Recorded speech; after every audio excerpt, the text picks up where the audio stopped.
Hello people, welcome back to my channel కాసేపు కాలక్షేపం.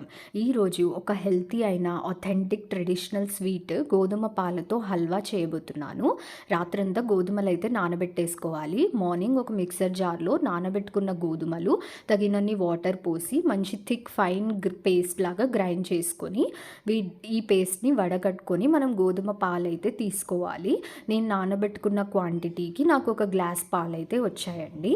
ఒక ప్యాన్ పెట్టుకొని ఘీ హీట్ చేసుకొని మన గోధుమ పాలను అందులో వేసి ఉడికించుకోవాలి.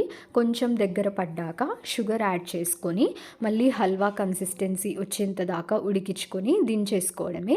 ఇది చాలా సింపుల్ అండ్ టేస్టీ రెసిపీ. మా నానమ్మ చేసేవాళ్ళు, డెఫినెట్గా ట్రై అయితే చేయండి. మంచిగా ఉడికిన తర్వాత దించేసుకునే ముందు ఒక గిన్నెకి నెయ్యి రాసేసుకొని అందులో దించేసుకోండి. ఒక 30 మినిట్స్ అలా వదిలేస్తే మంచిగా క్యూబ్స్ అయితే కట్ చేసుకోవచ్చు.